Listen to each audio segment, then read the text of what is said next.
Akwụkwọ nke Matiu isi nke 27.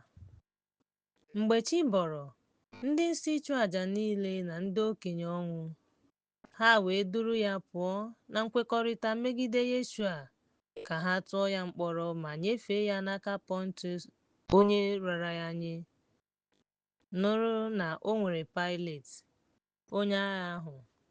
Mgbe Judas bụ onye a mara ikpe, o chegharịrị wee weta mkpụrụ ego ọlaọcha atọ ahụ ọzọ nye ndị isi nchụaja na ndị okenye na-asị, emehiewo m na arara m onye aka ya dị ọcha nye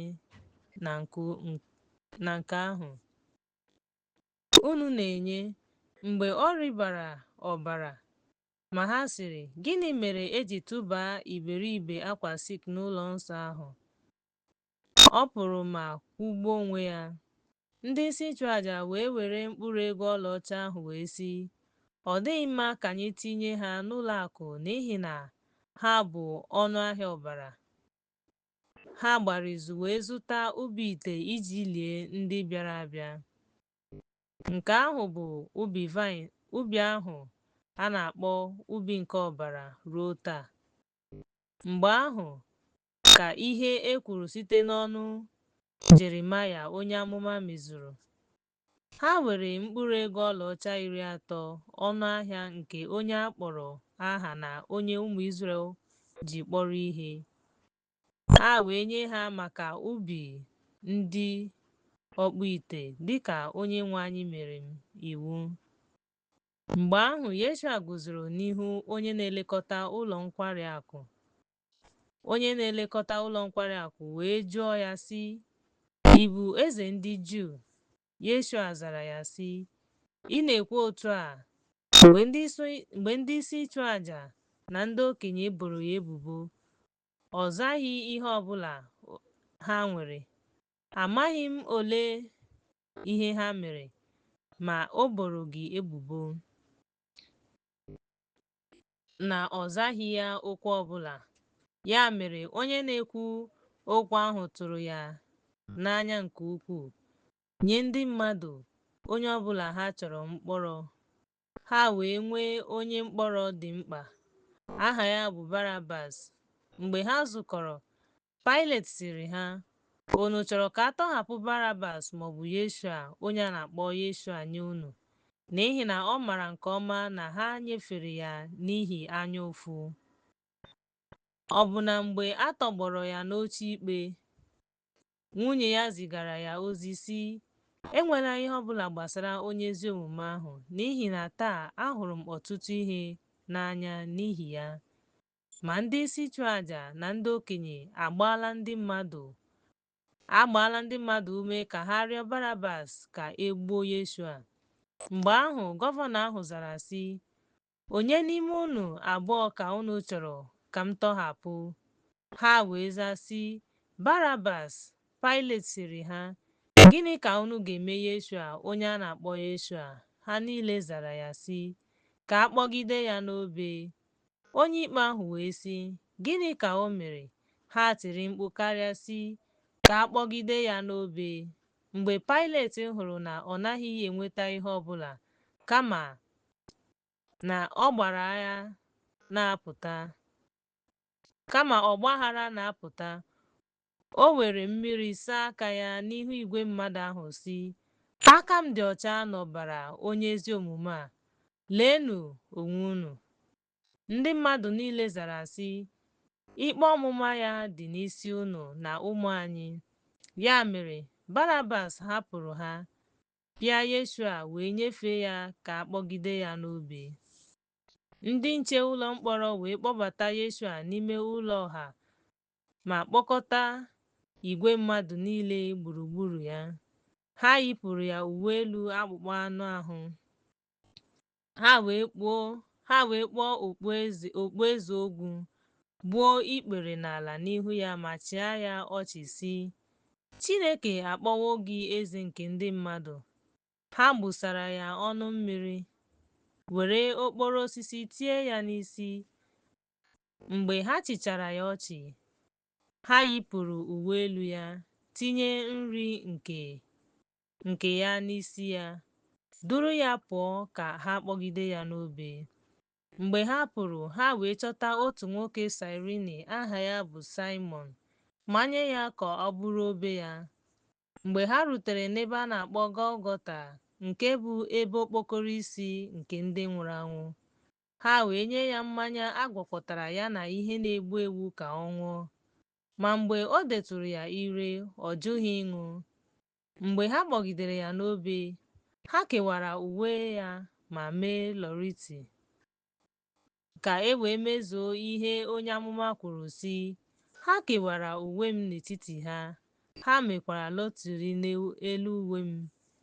Ha nọdụrụ ala lere ya anya n'ebe ahụ. Ha tinyekwara ihe edere n'isi ya sị, nke a bụ Yeshua, eze ndị Livaị.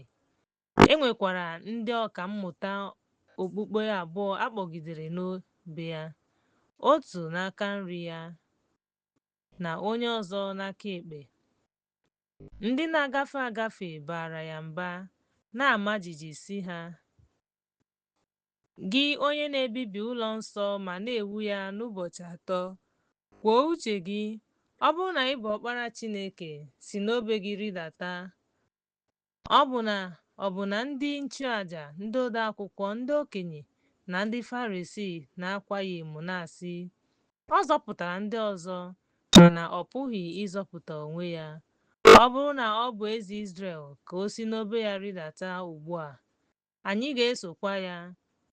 Ọ tụkwasịrị Chineke obi ka ọ napụta ya ugbu a, ma ọ bụrụ na ọ chọrọ, n'ihi na ọ sịrị, abụ m ọkpara Chineke.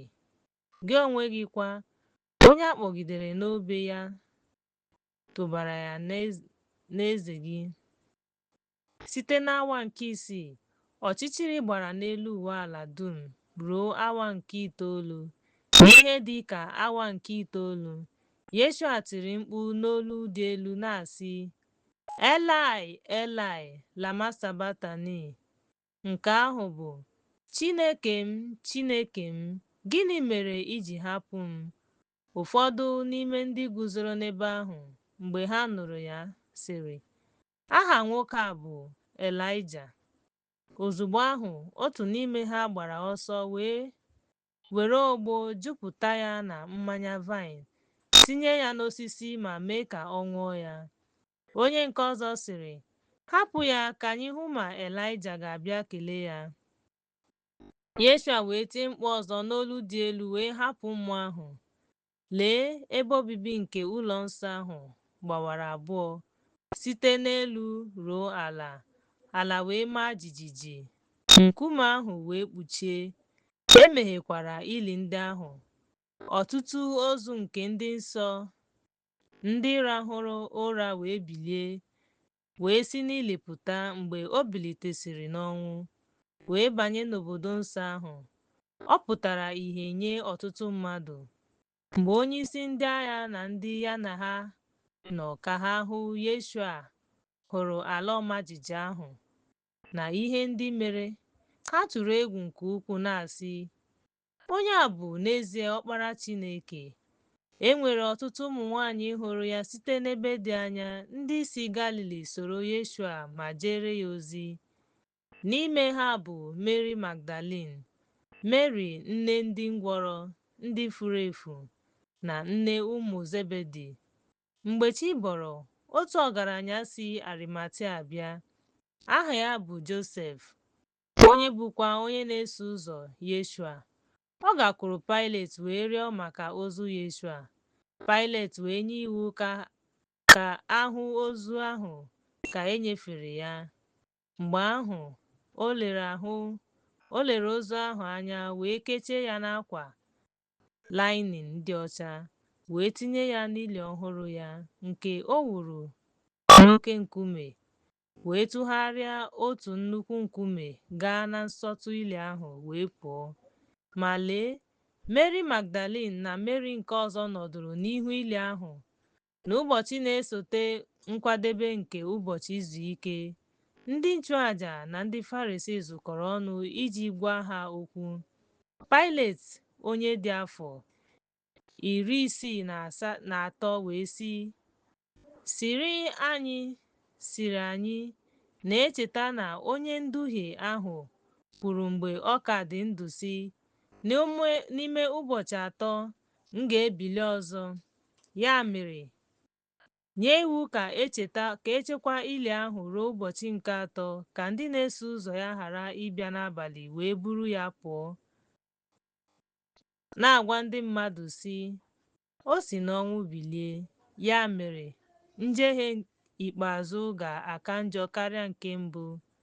Pilet wee sị ha, unu nwere nche, gaa mee ka o doo anya dịka unu maara. Ha gara ma chebe ili ahụ, ma nche ma mechie nkume ahụ.